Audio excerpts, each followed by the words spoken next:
Welcome, ladies, gents, and our non-binary friends to Spoiler Sleepover Season 4. The altar has been set, the drinks have been mixed, and a sacrifice must be made. So, join the cult of classics.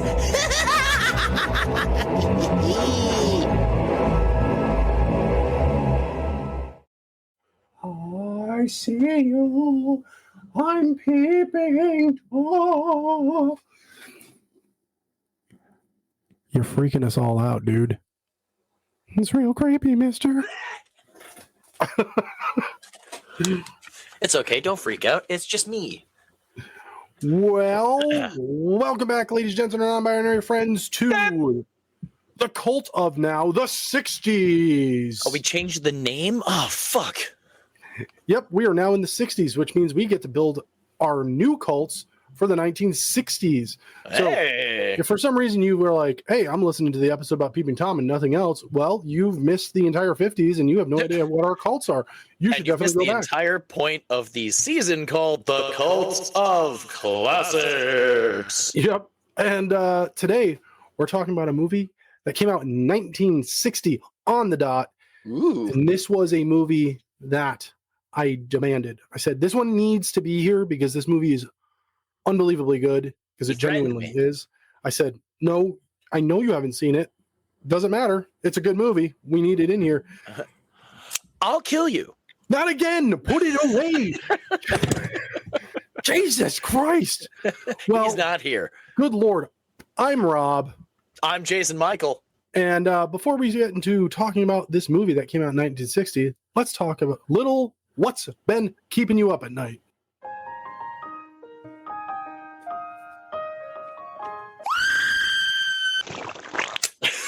Stop it!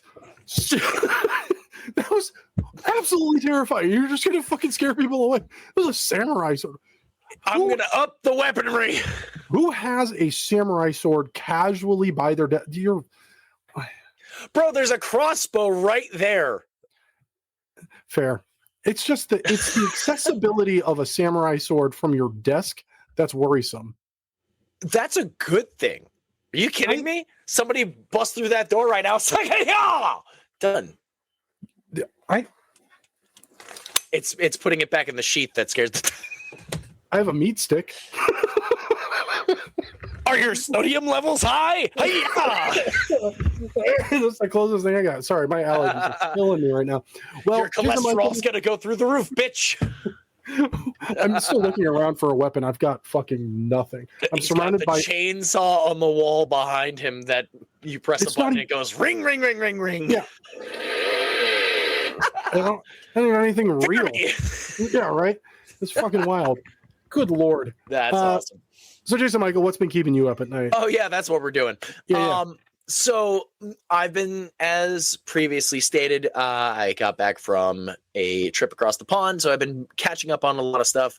One of those included the day I left for England, the brand new Black Ops 7 Zombies map. Now, I know the last time we talked about BO7 Zombies was Astra Malorum, one taking place on a meteor just shy of Saturn, and you're literally fighting right next to the rings of Saturn, which is pretty damn cool. There was a map, which if you know Black Ops and you know Call of Duty, Nuketown, there is a Paradox Junction map in BO7 called Zombies. Another Nuketown, yes, but it's cool. It takes place, it travels back and forth in time between pre-nuke and post-nuke. It's really cool. The story, pretty damn cool. Totenreich, the Black Ops 7 zombie story is the first one that I've been connected to in about 6-ish years, because they just started allowing you to play as things called operators or random people. Like there's a character for Peter Stormare called the Replacer, where he'll replace you in your day-to-day life so you can go and play the newest Black Ops game. And then there's also Terry Crews was a replacer for a commercial or 3. And now they are both playable characters in the game. Or you could play as the dedicated characters that enhance the story, where specific people voicing actual quotes and interactions and story and background and lore for the maps. That's what you should do. That's what you should do. Each map, this takes place in a Norwegian fishing village with lots of Norse mythology, lots of great atmosphere and great storytelling. The voice actors for the zombies crew are quite famous voice actors. Steve Blum is the Marine. Dempsey, Fred Tatius is the Russian. Nikolai, Tom Kane did voice Takio, the Japanese samurai, in previous installments, but unfortunately, as we talked about a few weeks ago, he did pass. But now he's been taken over by Taiwanese/Canadian actor Nelson Lee, and honestly, he's doing great. He's doing great. And then, of course, the man, the myth, the legend, Nolan North is Richtofen, the German. And so far, because the next map, the second to last map of BO7, will be about Takio, I'm going to have to tell you off air because it's a long fucking story. They're all in this dark ether, this underworld hellscape area for their own sins. And so far, we've experienced the Marine, we've experienced the Russian, and now we just found out about the German sins, and dear sweet Jesus Christ is all I will say for now, because he's definitely not there in the rest of the story. But I've been really enjoying this new map. A lot of people, even, old zombies creators, are enjoying Totenreich, and that's the first map in, 6-ish years that they were on board with. So that's a good thing to see. The zombies universe is healing itself. It's just a shame that we only have 2 maps left, but I'm still going to be with it, and I'm still going to play it. So, yeah, Black Ops 7 Zombies. Rob, what have you been doing? What's been keeping you up at night? So you've been on me to pick up on a couple of shows that we both were watching, and I've fallen behind on. It's not from... It's Banshee, isn't it? Nope. Damn it. I'm on season 3 of Invincible. Literally what happened was something that we should probably briefly touch on, because at this point in time, it's been out long enough, and if you haven't seen it, oh well, we're definitely going to spoil it. But the end of The Boys came, and I went, oh man, no more splatter. And I went, wait a damn second. I am so fucking far behind on Invincible. So I opened up Prime, and I was just like, where did I leave off? Halfway through episode 1 of season 2. I had no idea what happened. Something must have come up, but hell. I stopped watching. So now I believe I'm on episode 5 of season 3 right now. So I'm still there, but damn. All I'm going to say is I love Alan. That's all I'm going to say. I'm really glad I got back into it.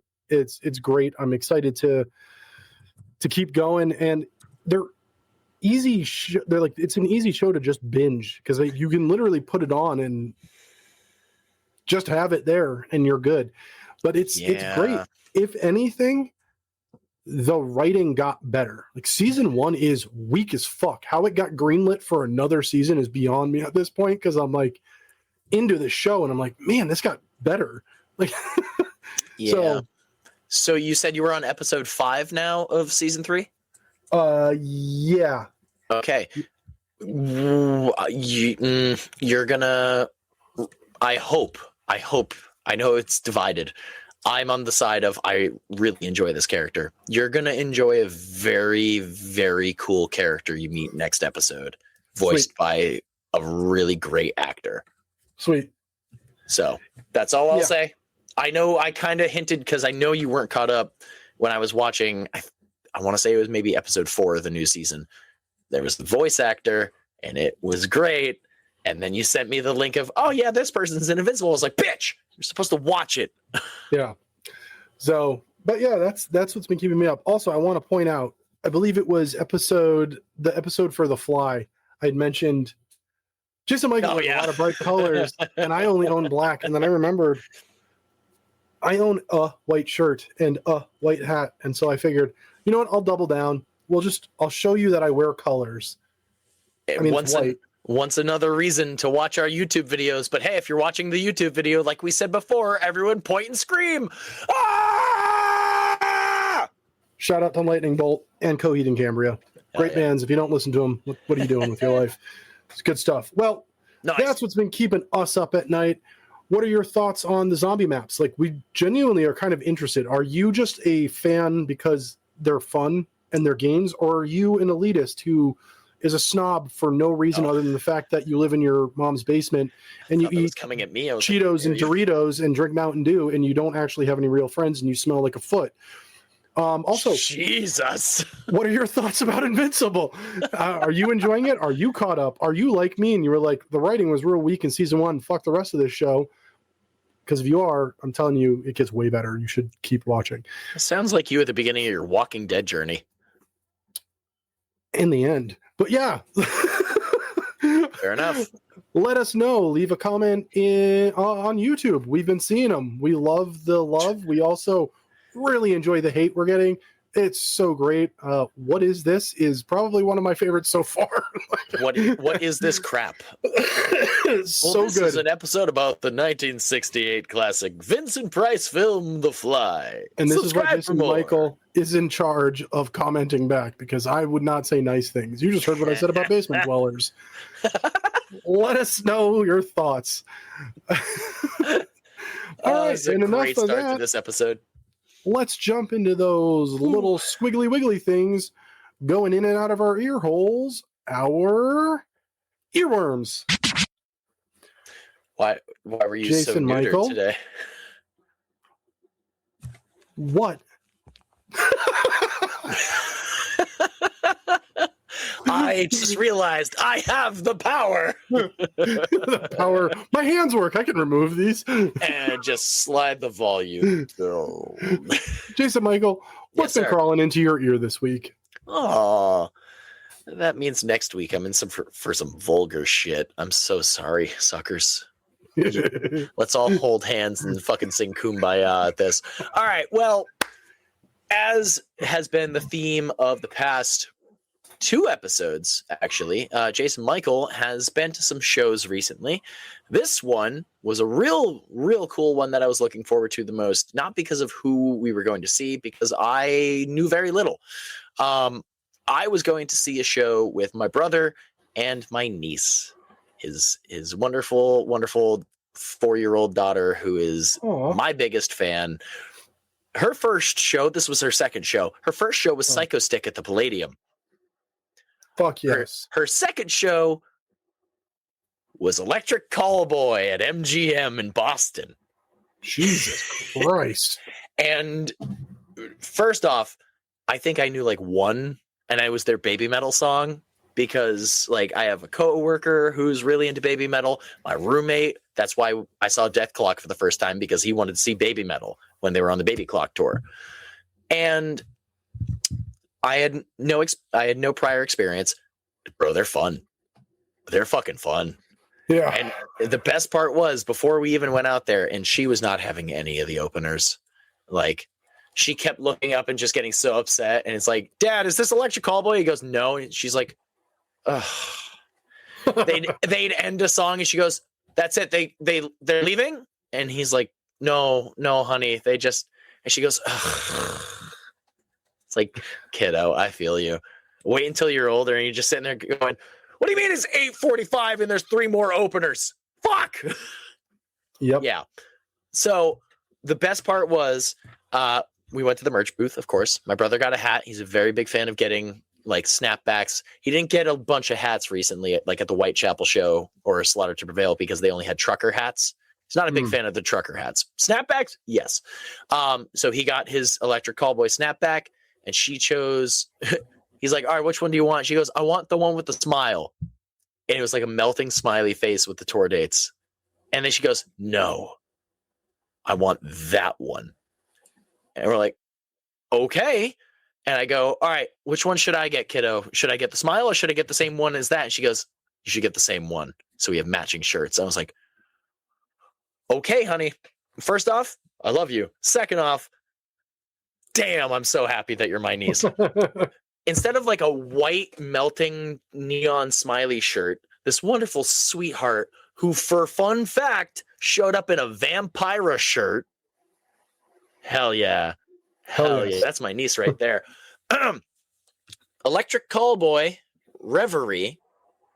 Okay.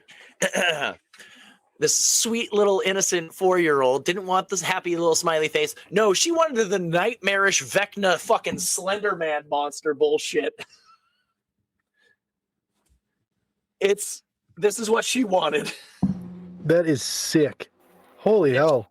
And she's like, Uncle Jason, get that. I was like, in a heartbeat. So I love you, Sweet Pea. That was the most fucking awesome show.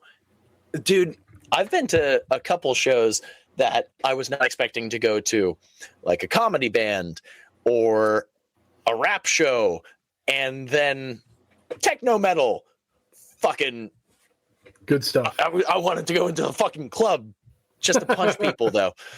But that has been my earworm. Rob, what's been squiggling in and out of your ears? Well, I've been kicking it back to the late 90s, which couple months from now.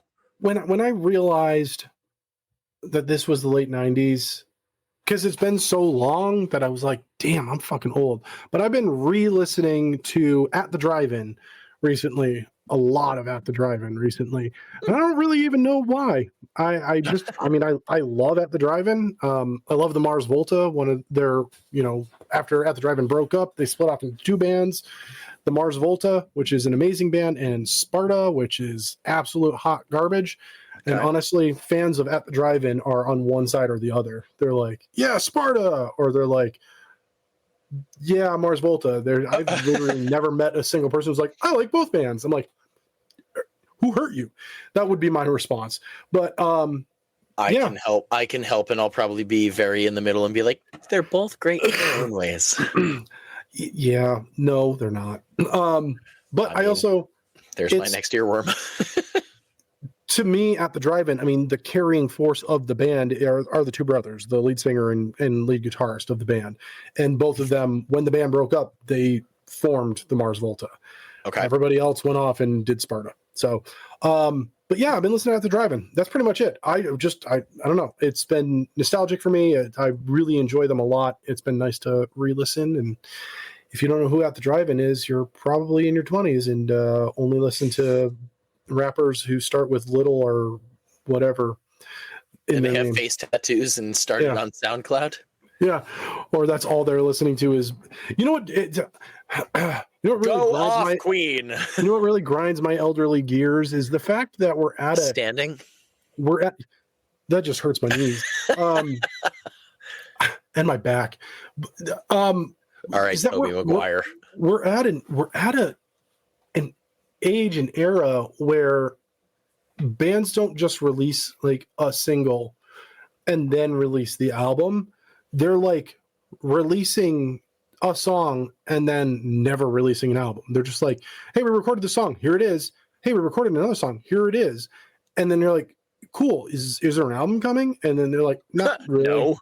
We're just doing this until we have enough so we can tour. And you're like, it's weird to me. I also don't like the fact that most bands are releasing like 4 songs from an album. Yeah, they've been doing that a lot recently. I know Coheed did that with their last album, and I was like, Zombie did it. Lamb of God did it. Yeah, I don't know. It bothers me. I don't know why. I agree with it. I agree with you on it. I'm okay with like the singles tying in with music videos, like say at most 2. At most. Yeah. And then afterwards, there's songs that become singles, but that's because they get a music video as well. And usually there's at least 2 more. Yeah. I'm here for. And we don't get that all that often. Zombie is older than me, and obviously, but like he did that at least with the songs he released a music video with each of them. So yeah. Great.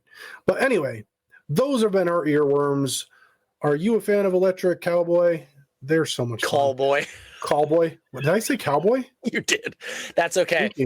I was typing Electric Callboy a few times today, and Electric Cowboy came out, so it's all right. We're on the same path. It was just my brain. And do you know At the Drive-In? Do you love At the Drive-In? We can be friends. Do you like going to drive-ins? I wish we had one near us. Fuck New Hampshire.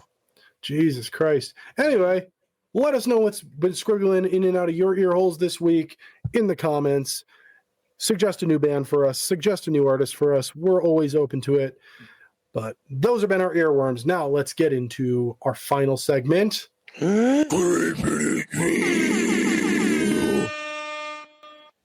Nice. I pre-warned Jason Michael. I'm pre-warning y'all. This is going to be a bit of a long one, but not too long. It's just because there's a lot of information, and put that back. It's enough. No. Bad. No. Wish I didn't hear me. You got a spray bottle? No, I have a box of tissues, though. Sponsored by Puffs. Just kidding. We're not actually sponsored. Hey! Imagine if we're sponsored by tissue paper. Weird thing. All right. Don't read into that. I have made it. I'm making it an effort this season to bring Creeping It Reels that aren't like top open surface level stuff. And this one was something that caught my interest immediately and then has held my interest. And I'm actually really looking forward to this. So our Lord and Savior, John Carpenter, is heading back into horror. After his just want to sit and smoke weed and play video games era? Although not in the way most fans probably expect or wanted. The legendary filmmaker has announced Cathedral, a new audio and visual narrative project that combines an original graphic novel and with a companion album designed to function as the score for an unseen movie. Releasing through Storm King Comics, which is a division of Storm King Productions, which is headed by Sandy King, who is John Carpenter's wife. It will be released on August 4th. The graphic novel marks Carpenter's first original comic project and follows an investigation surrounding an abandoned church hiding something ancient beneath downtown Los Angeles. According to the official synopsis, the story begins after the killing of a police officer draws attention to a long-forgotten cathedral. Huh. And I'll stop it there. There's more to it, but I feel like even when I read through the synopsis, like I was given a bit too much. But yeah, so I had seen last month that John Carpenter had made a new album. Very excited.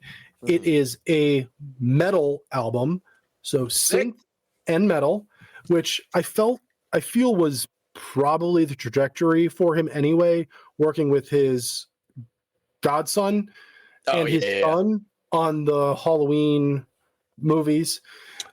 It made a lot of sense to me. Guitar and a bow. Oh. Dude, that sound forever is just the greatest fucking song. But yeah, it was. Now I want to go back and watch those again. Oh no! What a shame. I felt like that was very much like the trajectory for him was like he's gotten to touch on metal at some point, right? And so he has done an entire metal album, but in lieu of that, he's been working on this as well. So it's a concept that he had that was like never enough for him to like take to a studio. He, as badly as he wants to, and has said he will be working on at least 1 or 3 more movies before his time's over. He has said he's out of retirement and he will be doing a few more movies. Cool. My hopes is it's Halloween Season of the Witch 2 or something, not 2, but like the continuation of the Halloween stories that he's written scripts for that we never got, that don't involve Michael Myers. Mm-hmm. But knowing that the production company that his wife heads also has a comic company under the same name, Storm King, and that it's a fucking graphic novel with a soundtrack. I mean, it's been done. Like Batman Metal did it. They did the whole entire graphic novel. They got all of these bands like Mastodon and like a bunch of other bands to write songs specifically for an album that was supposed to go with the comic book. This is just exciting because it's Carpenter from top to bottom. Like he's written the book, he's making the music. I'm getting this. Again, it comes out August 4th for anyone who wants to mark their calendars to make sure that they get their order in at your local comic book shop. Local comic book shop. Make sure you're supporting fucking local. If you're here in New Hampshire and you're within the Portsmouth area, place your orders through Stairway to Heaven Comics. They do not sponsor us. I just love them. They are family owned and fully family operated. They are, I will fight top to bottom. They are the best comic book shop in New Hampshire. I absolutely adore them. Fucking fantastic people there. What's their name again? Comics. It's Stairway to Heaven Comics. Stairway to Heaven Comics. And they're flying. No, so yeah, flying. August 4th. I'm amped. I know you don't read all that much, but it's Carpenter, dude. You're going to jump on this, aren't you? I mean, it's sounding so confusing, and yet it's got Carpenter attached to it, and I'm here for it, especially the fact that there's an album. And when you said, what was it, a non-released movie or something? Yeah, so this was for an unseen movie. So basically, it's a concept he's had that he's never been able to fully fledge into what would be filmable. So he's like making a soundtrack for a movie that's never going to come out. Correct. The soundtrack is going with the graphic novel. You know what that's reminding me of and making me upset, realizing we're probably never going to see it, even with all the real shit that happened in his life? Bando Stone in the New World from Childish Gambino, his final Childish Gambino album that was supposed to have a movie released in IMAX, and then he had a stroke and a hole in his heart and canceled his fucking tour. Well, I wouldn't give up. We can creep in it real twice because there was an interview with Gambino just 2 months ago. He's not done. As Gambino or as Donald Glover? Both. He's not done as Gambino. He said, let me see if I can remember the quote off the top of my head perfectly, because he's so well worded that it's like when he says something, it's easy to like remember. Like his performance in the Super Mario Galaxy movie. All of his quotes so memorable. He said that he makes music for himself, but he makes the music that he feels is right for the time. So Gambino will never fully go away, but Gambino's not ever going to be like any other artist who's just record, release. Good. He'll make sure that when something needs to be released, or he has that drive in him that he's like, I should be doing something. I need to be saying something. Then he'll do that. But the movie it's on a hiatus. It's still in the works. It's still bound to happen. He's just got to get his ducks in a row, and he'll be back at it. So fingers fucking crossed. But that's been Creeping It Real. Are you excited for John Carpenter's new project? It's not a movie, but it will be good. And if you're on the fence, you can wait until August 5th. And then whatever episode comes out after that, and it comes out on the 4th. You can wait after that because I'll be getting it, and then I'll give you an update because I will spoiler full review, full blown, and I'll be like, yep, time to do this. So yeah, I'll be on this. I'll have the album. I'll have the graphic. I'm over the moon excited for this. This is going to be fucking fantastic. But nice. All right. Well, before we jump into this movie that came out in 1960. Let's hear from our sponsor. Spoiler Sleepover is sponsored by Gore Clown Shop, the only place to get official Spoiler Sleepover merch. Visit goreclown.com now. That's right. Goreclown.com. Go buy our merch or anything, honestly, off of that website. It's true. Fucking get it, man. Support indie horror. Yeah. And I mean, if you're a sober person like me and proud, get the Sober as Hell shirt. That shirt fucking rips, dude. I absolutely love that shirt. Anyway, so we are talking about Peeping Tom from 1960. I didn't know how to feel about this movie title as soon as you recommended it. Oh, where'd he go? What the fuck? I'm futzing and now it's... I had demanded that this movie be on this because this movie is so unbelievably good. You threatened me with knives? No, you put that away. You're gonna get it demonetized. We're not threatened me.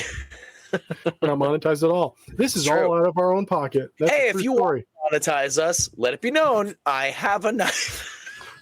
No, go to patreon.com/spoiler sleepover podcast, please and thank you. You psycho. Jesus Christ, you're worse than the main character of this movie. Oh my Whoa, whoa. Whoa. How so very fucking dare you? So this if you are, speaking of Patreon, if you are subscribed to our Patreon and you saw our one episode for the Cult of the 50s for Patreon, that's right, we're doing the Cult over on Patreon too, one movie a month. You'll get to see that one. But I was wearing a hat, and I gave a little wink, wink, nudge, nudge to those on Patreon. But this movie inspired quite a bit. But before we get into that, let's jump into this little synopsis that the studio put out. The studio said, a young man murders women.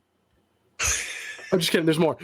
Using a movie camera. I was hoping that was it. A young man murders women using a movie camera to film their dying expressions of terror. Fucking nail, meathead. Yep, that's the movie. I mean, this movie was written by Leo Marks and directed by Michael Powell.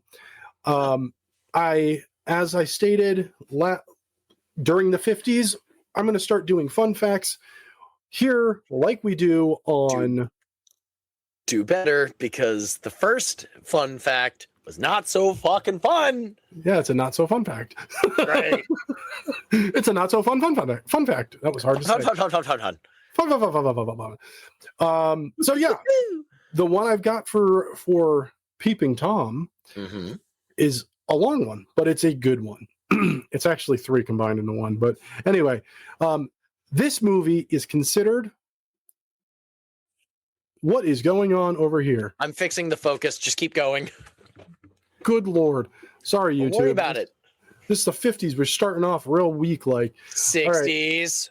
60s. This movie is considered as the first slasher movie. That's right. This also came out the same year. This isn't even in my facts. This is just a fact in general. This came out the same year as Psycho. Speaking of that, this is considered the British counterpart of Psycho from also 1960. Though it was banned for many years and it did not become a box office smash like the movie. It was specifically banned in British theaters. This is a British movie. Yeah. Specifically, yeah. Filmmakers that saw it when it opened cited it as being similarly influential, maybe more so, although the set pieces are more artfully constructed in Psycho. I disagree. The killer in Peeping Tom is much more tragic and sympathetic, which is also true. A major blah, blah, blah, blah. Yeah, so due to the material within the movie and the public outcry, the movie was pulled from all British theaters. And, not so fun fact, it ended Michael Powell's career. He never made another movie after this. They literally were like, you, sir, are unwell. You're never again. They never made another movie. It fucking tanked his career. Jesus Christ. Is heartbreaking and awful to hear because this movie is so fucking good. And did it ever have like a resurgence or like a cult following later during? It is a cult classic for that exact reason. I mean, yes, that's the main reason we're here for, to figure out why the fuck movies are cult classics. So this movie inspired a lot of movies after. John Carpenter is one of those people who was just like, yo, this movie inspired so much about me. And it was specifically the camera angle moving towards the victim, which we've seen 1,500 times from the 70s through the 90s, where we're like, fuck, that POV, he went, I want to use that. I don't know when or how, but I will. I'm gonna. The Shape, we end up getting that in Halloween. There's a lot of other filmmakers who looked at this movie and have like look up to this, and they were like cited it as this is a huge inspiration for a lot of the things that I've done, and or even wanted them to make movies. Now, this movie was the first of its kind. No one had ever made a movie like this before. Psycho was close to it, but Psycho is based on a fucking book. This one is just an original story. Once we move into the 70s, this is a regular thing. Giallo films, we don't really get Giallo films without this, or at least not to the extent that Giallo ended up being, which I think is unbelievably amazing and just fantastic. The weapon is just chef's kiss. The coloration, thank you for pointing. I should use pink lights today because it almost has this neon noir feel to it. It's in very pretty. And that's a huge, like, Argento looked at this movie and was just like, I like that. I should do that for the entire fucking movies that I make. And he just neon lights goddamn everything. It's also something I stated in our 1950s Jason Michael Gets Learnt, but going back again, didn't hate season 3, but going into Season of Suffering, we were sitting there going, all right, what are we watching today versus what are we watching today, being excited for shit. Yeah. And this, not only watching good movies and cult classics, but we are doing it in a decade order. So we're watching a evolution of cinematography and film in different decades, specifically in horror. And the feeling of, I watched back to back the movie from 1951 that we just did a Jason Michael Gets Learnt, which is on our Patreon at patreon.com/spoilersleepoverpodcast. And then going practically a decade later and just seeing how different things are. Holy cow, dude. Holy cats. Holy cats. Go over to patreon.com/spoilersleepoverpodcast to find out what that joke's referring to. I'm readjusting my camera. Really great at horror and you already know, in which case, do it anyway, please. So this is one of those rare moments. We're going to go through the 60s, and this is going to be the one movie that visually stands out amongst all the others because the shooting style of this movie is not like anything else we're covering this month. Wild. And we don't actually get to see the shooting style again until the 70s and 80s. Like, Powell was way ahead of his time. Like, he did something so out of the box that it ended his fucking career. Like, that is, it's mind-boggling. I don't know how to wrap my head around watching a masterpiece unfold in front of me. Every time I watch this, it's like I've never seen it before, or I'm witnessing it again for the first time. Like, I genuinely love this movie.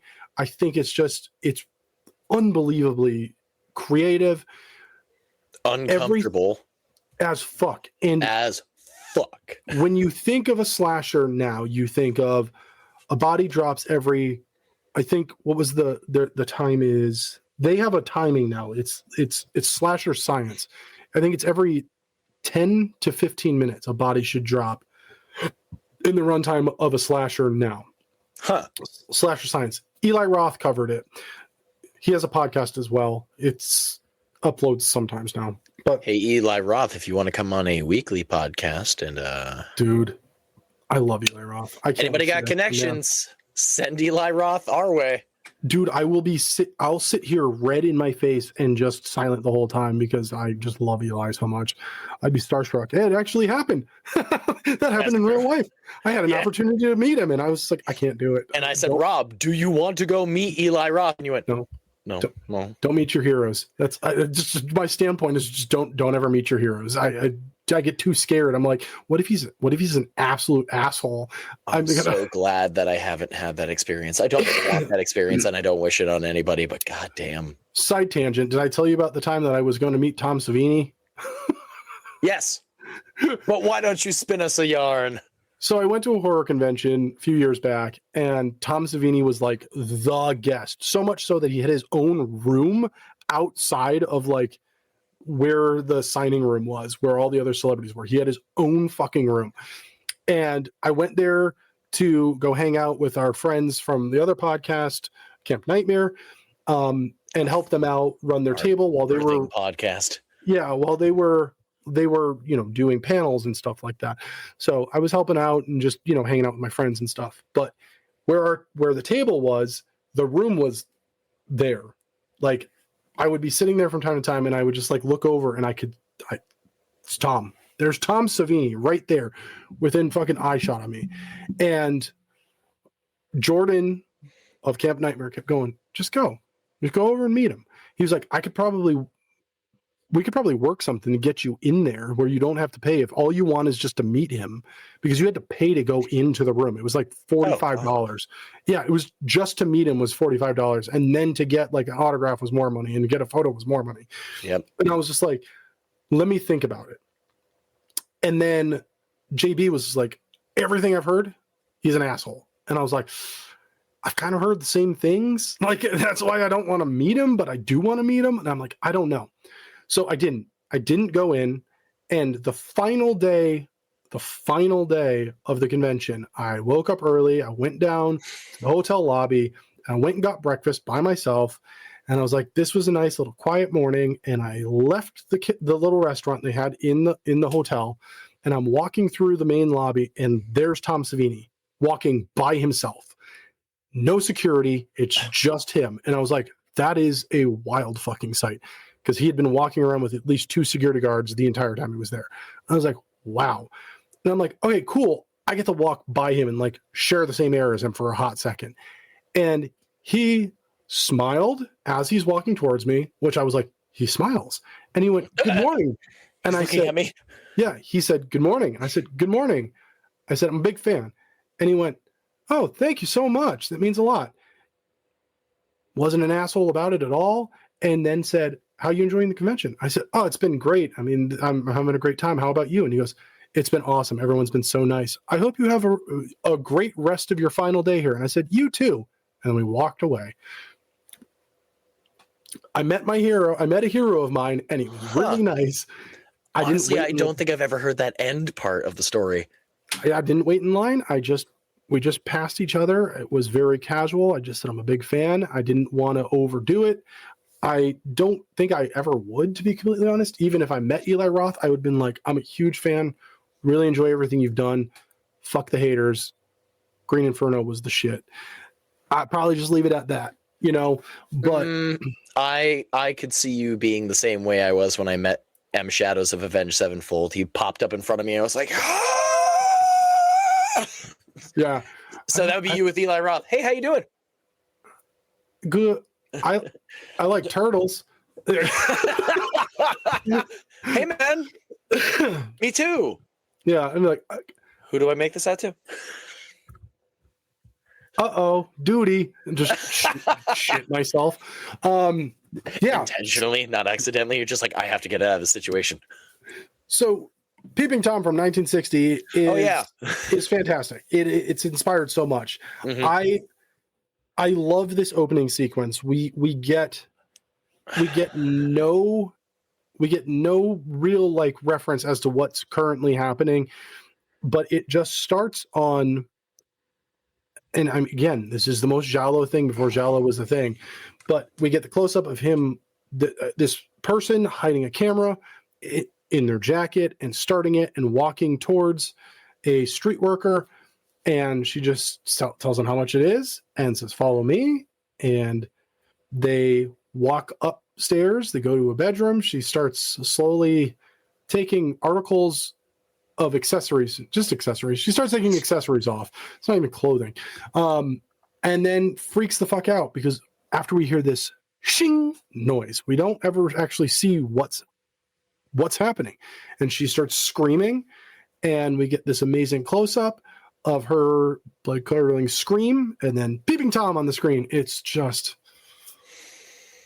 so uncomfortable.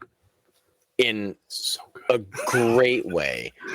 It's so good. It's also in one of the couple of times you start to notice it. 1960s movie.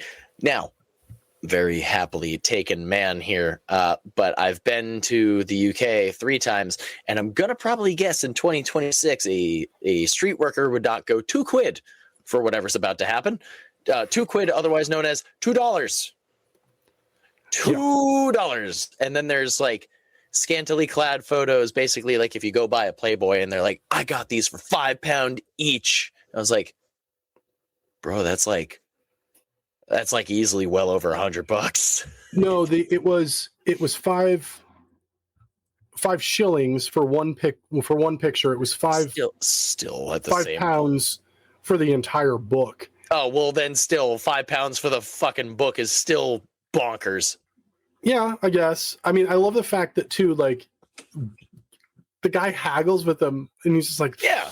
And he goes, okay, £4.10, and I'll throw in the newspapers. And he's like, okay. And I'm like, dude, you're losing so much money right now. Like, Sir, you forgot your newspaper. My newspaper. Oh yeah. Meanwhile, it was fat. Yeah, gotta have somewhere to put it after. Straight in the newspaper. I'm very terrified because at first we're sitting here and we're going, all right, we're not going to figure out who our killer is. It's going to be one of those. No, we find out very shortly in the next scene when he's recording the police finding the dead body. It's just some dude with a camera and you go, oh, it's this guy. And like you said at the beginning, you're meant to feel sympathetic.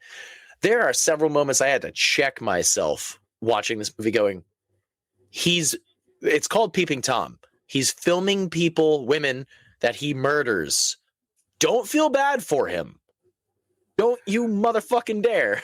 It's really hard not to. And it is. That was one of the main points that the writer, Leo Marx, wanted, was for you to really question yourself while watching this. And is the one huge difference between its quote unquote counterpart of Psycho is you don't ever really give a shit about Bates.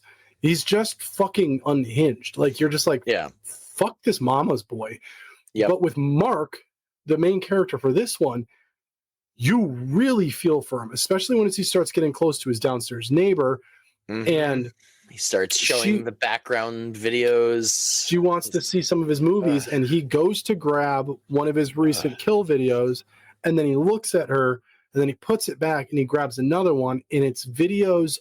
It's a video collage of videos his dad took of him as a child, intentionally scaring the shit out of him. Uh-huh. And I want to apologize for any coughing you all are hearing. My allergies are killing me. Pollen's fucking nuts right now, dude. Welcome it's been summer. It's so bad. I mean, I've at least improved. My voice is back. That's a win. But she is visibly shaken and is questioning why would you show this to me? Which I think is, even movies that come out now, a character that is written, they skip over the writing aspect of a real person, how they would be questioning, being shown something. Like in movies now, it's always just like, why would they do that? They're only questioning what they're witnessing, but never expressing their actual feelings, which was huge for this, because she was just like, why are you showing this to me? Like, this is horrible. Why would he do that to you? Like, was that a lizard? Like, I don't understand. Like, and it's amazing. Even the actress was just phenomenal from start to finish. The actor that plays Mark, unbelievably amazing actor, flipping his emotions from being timid to having a forced speech impediment from time to time. Yeah, so good. It's just the internal battle that he is dealing with on a day-to-day basis, where he's fighting this demon of his father, who was a scientist who was studying fear in children. We don't find out until the very end it wasn't just children. He was torturing and killing women as well, So this was like a past trauma. He was basically molding his son to take up his torch after his demise or arrest, whatever it may be. And that Mark is continuously struggling with, I need to know more myself. I need to discover this as me, because I've only ever witnessed it from my father's point of view. Mhm. That I need to now continue this, but I also need to witness it because there's that part of me that's completely fucking broken, that it's like, I need to fill this hole. And this is the only way I know how to. We meet 3 of the neighbors that live downstairs. We meet his love interest and her mother, and then the neighbor who's also interested in her as well. And fuck that guy.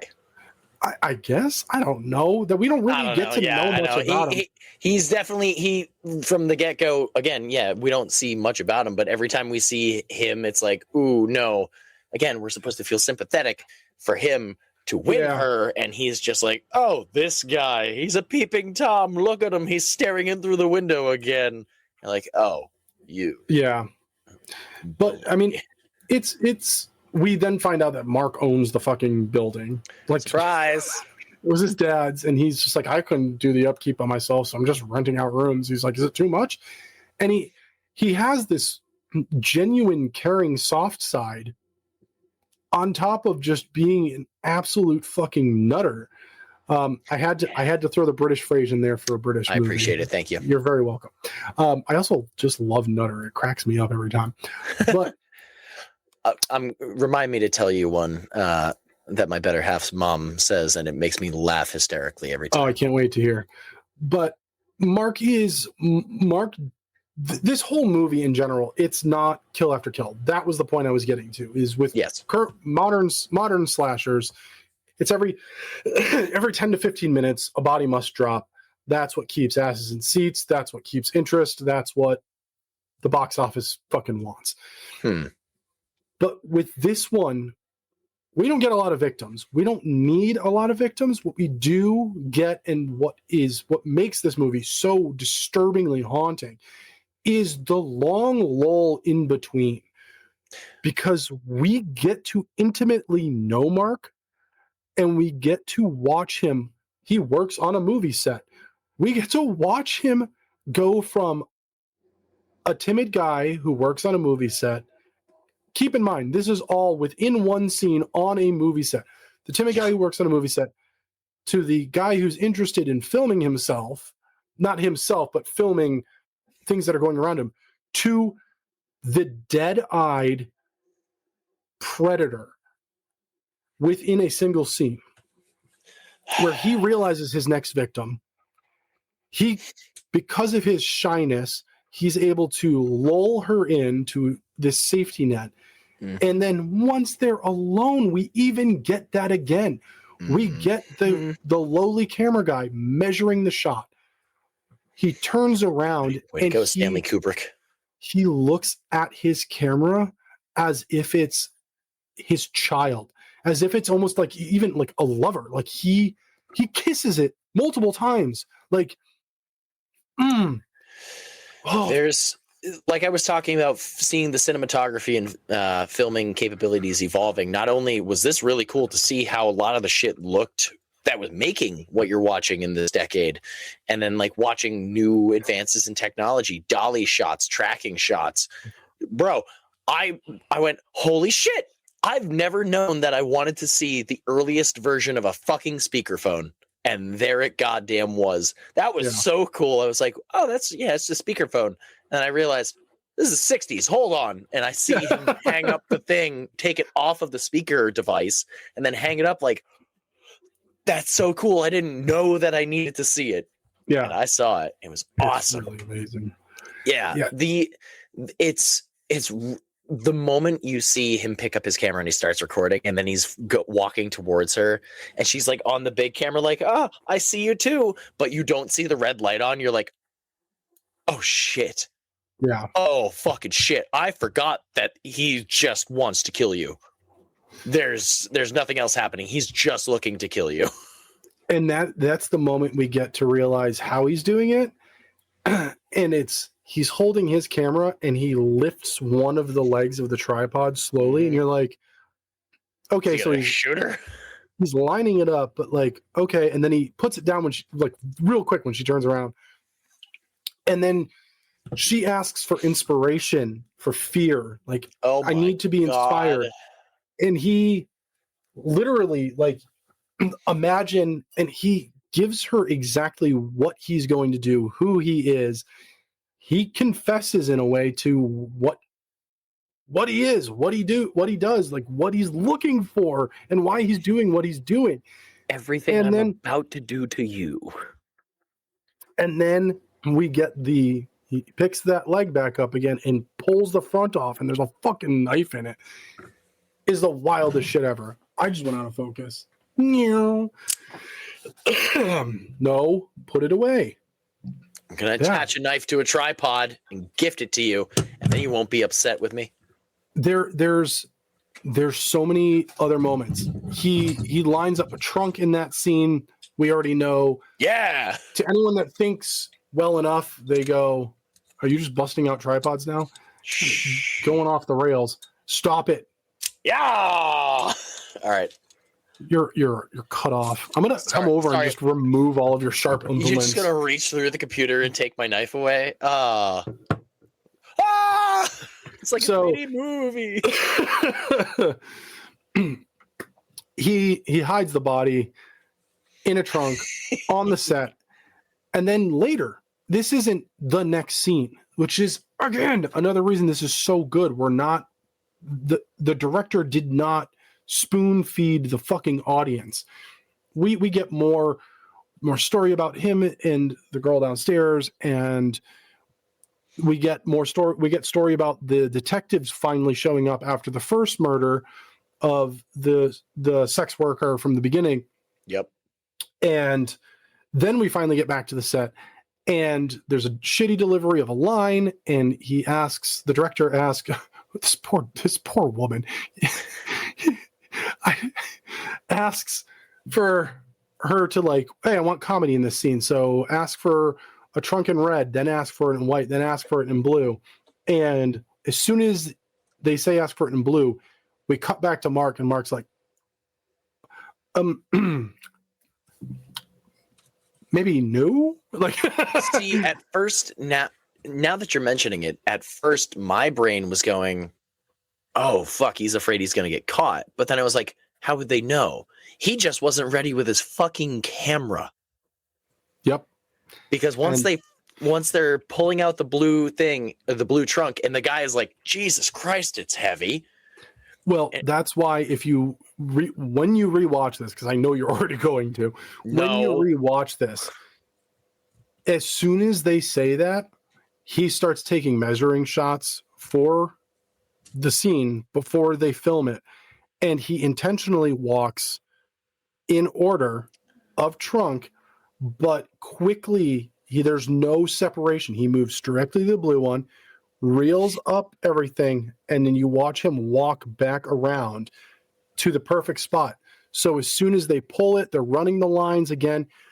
The guy's lifting the blue trunk. It's super heavy.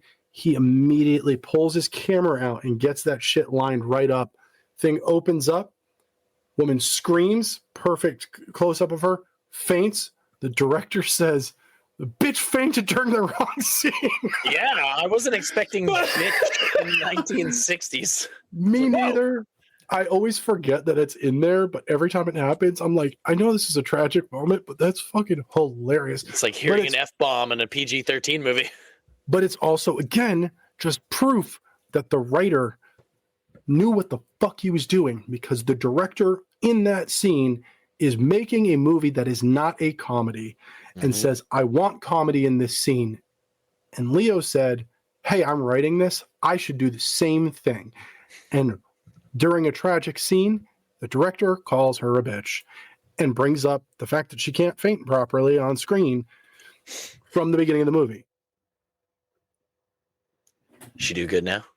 This movie was way ahead of its fucking time. God damn.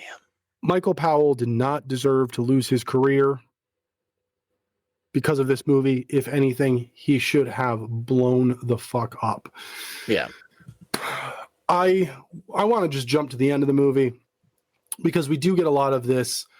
Michael and the neighbor go on a date. The mother is blind. Mark and the neighbor go on a date. The mother's blind, which we kind of is not actually, again, we're not being spoon-fed. She leaves the apartment and the mother's left alone, and we watch her feel for her whiskey bottle. And I was like, oh, she's blind. Yep. Like, it's one of those, don't be fucking stupid. We're not going to fucking spoon feed you this movie. Just use your fucking eyes. Happening. Yeah. Get off your phone and watch the fucking movie.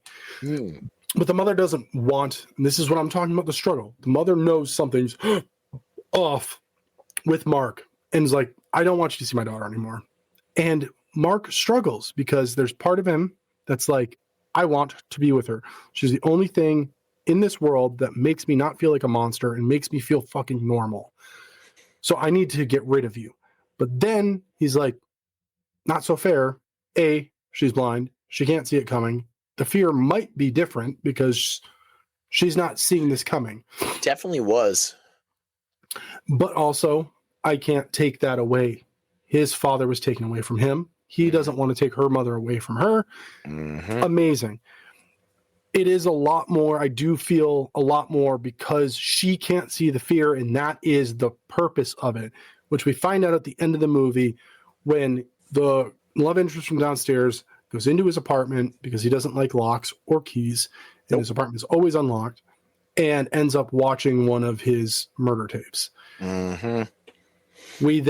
He then reveals why he does it, and we get to see as the first time as his victims what the victims see, which is this fucked mirror that distorts the face. And so as they're dying, he says, I want them to see their own face while I'm seeing it. And so they're watching their own terror right before I kill them. Fucked.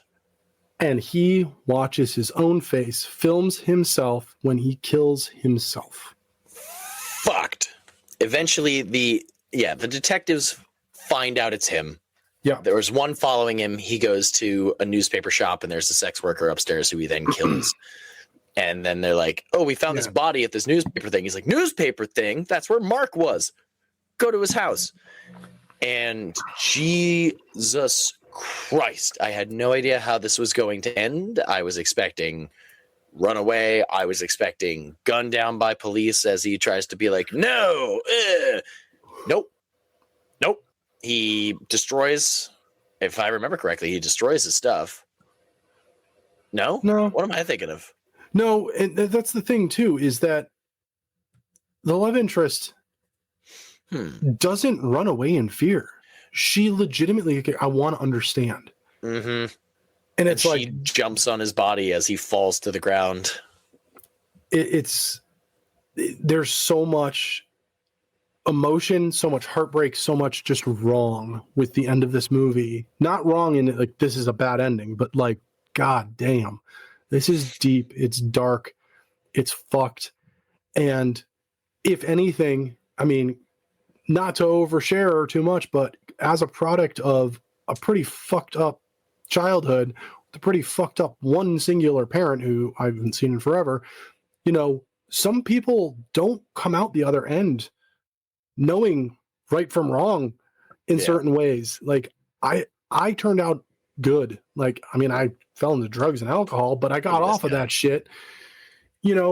Other people don't. Other people grow up with abuse and torture and end up doing that to others. And this is like, if anything, it's like, it's a warning. Like, treat your kids better, man. Like, be better than your parents were. And you can avoid creating Mark, aka a Peeping Tom. From 1960. Oh man. Dude, I love this movie. This was just like a fucking therapy lesson, basically. Like, I was just went off. Man, I'm so sorry. This was No. such All right. So hang on. This is a study of human nature, and if anything, I just again, Rob wanted this movie. He fought tooth and nail. I mean, obviously, there's a lot of these that I had my very specific input. I was like, oh, could do House on Haunted Hill, whatever. Try new things. I never heard of Peeping Tom, and Rob's like, we're putting it on there. We're doing it. I was like, I trust this man. And the vehementness of how he put that into the list, I was like, this man's got a lot to say. And I enjoyed it. Don't get me wrong. But I just wanted to, it felt like another episode of Gets Learned, honestly. And it was great. There's a taste. If you liked this, go over to patreon.com/podcast. It's like the 5th advertisement. Please go to Patreon. Hell yeah. Well, then, Rob, because this is one of your favorite movies, Bloody Legend, all you. I'm giving it to Michael Powell. His career did not deserve to end because of this. The man was, yes, obviously way ahead of his time, but only way ahead of his time by like 8 years. All we need to do, we're in England, we're British at this point. Dude, go to Italy, because Giallo's about to blow the fuck up, man. Like, we needed him so much because one movie inspired generations of filmmakers to do different things, to think outside of the box, to even mimic shit that he was doing. Like, it's again, it's going to be a evolution in cinematography, and just seeing how some of the things were done in this, and you just going, holy shit, we couldn't do that 10 years ago. Right. And now just looking at it, and it's not to get ahead of ourselves, it's kind of upsetting we go from this to 2 years later and just go, where did all of that fun shit go? So, Rob, on a scale of 1 to 10, what would you give Peeping Tom from 1960? 8 and 2 thumbs. It's like 10 million. I don't know. Yeah, it's 10. What was it? 10 million bajillion. God damn it. Yeah. It's a 10 out of 10. I mean, it's just it's so good. Like, these are, if I were to double feature this, like if I were to have friends over and I was like, we're watching 2 movies back to back, it's this and then Maniac. Okay. Back to back. And you'd be like, oh shit. Like, I need to shower with gasoline now. Thank you. This was disturbing. I am crawling out of my skin. Same time next week? No. Yeah, right? No, I'm never talking to you again, you fucking psycho. Fuck you. Yeah, it's this fucking fantastic movie. What about you? On a scale of 1 to 10, what do you give Peeping Tom? Similar to our, not to plug it again, but hey, patreon.com/spoiler sleepover podcast. The most recent movie we talked about for Jason Michael Gets Learned. We're doing one each month for each decade. So the movie that ended the 50s comes out on the end of every month, not necessarily on a Sunday. At the end of that one, I just went, wow. Yeah. Wow. Verbally could not contain it. And I just let out a wow. This was a similar situation of, that was cool. That was really cool. Like, I was a big fan of this movie, so I give it an 8. Fuck yes, dude. Yeah, dude. Oh, I'm going to be honest. I understand, and I can see why. I was really worried. I was like, it was very uncomfortable in a great way, but I think what more did it, and it's going to sound really bass-ackwards when we talk about this compared to Meat Cleaver Massacre, not too far down the road. I think it was because it was so odd, but it was like nostalgic to the point where I needed to experience this. I needed to feel it. I've had some experience with 60s, but again, I'm very finite and like tuned into the things I like and the things I enjoy. Universal Monsters movies. Why do you think the Beast from 20,000 Fathoms was a fucking instant like leader of the cult?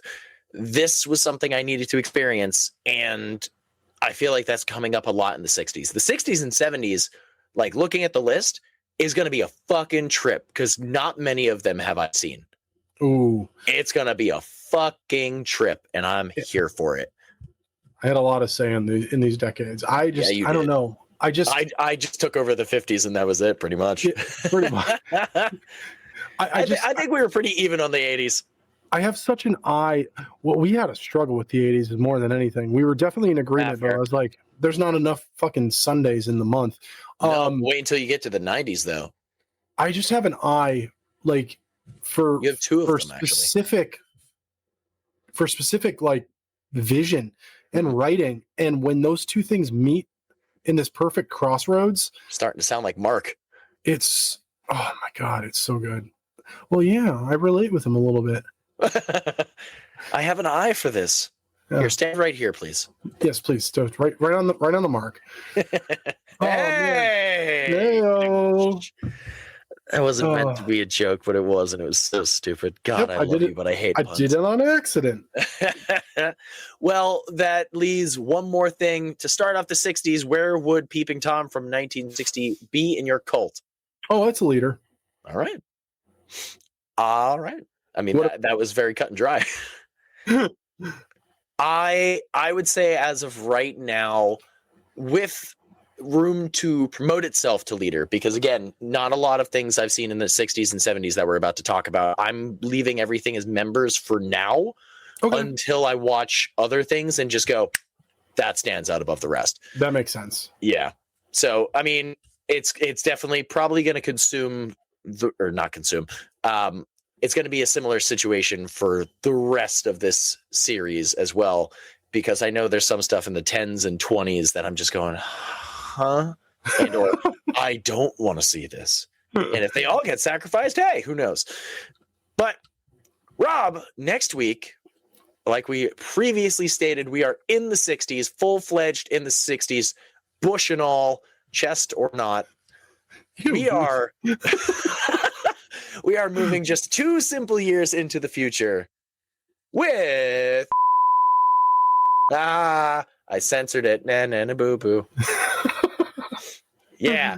So that'll be next week. Thank you very much, everybody, for tuning in. Rob, thank you for vehemently being for putting in Peeping Tom, because I was very, very happy with this movie. Good. Until we come back next week again. Can't promote it enough. Go support us on Patreon at patreon.com/Spoiler Sleepover Podcast. Subscribe to us on YouTube, where you'll see our bright and sunshiny faces, all excited and my white shirt shit. And my white hat. Ah! All right, anyway.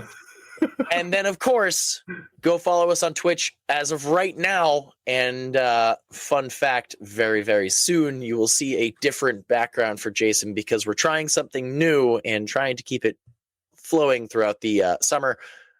Going to try and record while I'm away, so this will be fun. That little wooden case you've seen me in a few summer advertising videos, you might be seeing a bit more here on Spoiler Sleepover on our YouTube.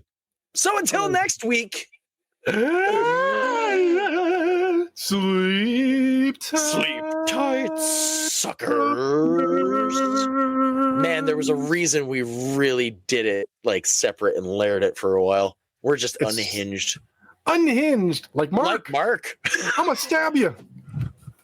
Look into the camera, bitch.